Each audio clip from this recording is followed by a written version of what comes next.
show you how to clean your condensing unit right before cooling season. Does anyone know what the state tree is in Kansas? Cottonwood. Yep. And usually in about middle of spring, towards the end of spring, you can kind of see it on this one actually. When that cotton starts blowing, that's what really collects on all these coils. And it can mess up that transfer of heat in this, because this has got to have the airflow. It's got to be cleaned to transfer the heat out. And the best way, when it's all put together, when it's all put together, you usually have a fan motor mounted right here. And what you do when you take all the bolts out, more than likely you're not going to have enough room to be able to take it off and lay it to the side. You'll have to kind of set it cockeyed like this, and it pulls air in this way. So the best way to wash it out, if you wash it out like this, you can get the surface with it.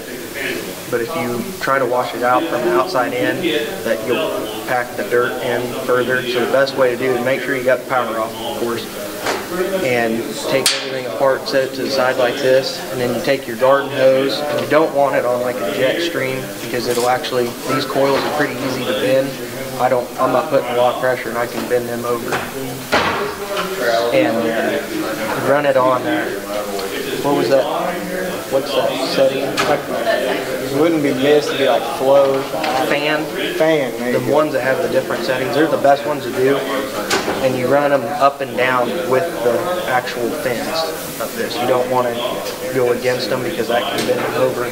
By washing from the inside out, you push any dirt and everything that comes back through. And that is the best way to wash it. And it'll keep it running efficiently, and it can keep the compressor from overheating and just causing a bunch of different malfunctions.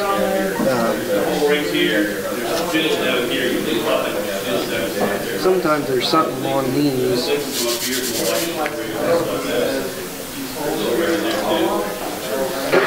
Also, if you have any like plants or trees around them, like sometimes if they're like really close, that's going to cause, obviously that's going to be the same thing as plugging it, because it's going to keep air from dispensing out of it. And running the mower or weed eater into these, like sometimes they don't have guards like this. This one has a guard, and sometimes they'll be open, and so like if you ran a mower throwing it up, it is a real fragile, so it doesn't take much to mess with it. And when you mow, you always want to keep your chute pointed away from it. You don't want to try to throw the grass. And you want to be careful with your weed eater, because it don't take much for one of the strings to get in there and hit one of those. And especially if it's running, if it's already hot, you hit enough times it can actually puncture it. You put a hole in it, and it becomes a whole list of problems. And also on your furnace and everything, especially in the winter and summer, it's best, unless you can find the really good filters, to go ahead and change it once a month inside. Another thing on the inside, on your actual furnace during the cooling season, it has a condensate pump. There's some of them in houses actually don't have a condensate pump. It just has a drain line that runs to a floor drain in there. But a lot of them actually have a pump that pumps back up and out, and you can always test it, because it'll have like a vent tube that comes out, and it'll either have a cap on. Some of them have a cap on it, some of them don't.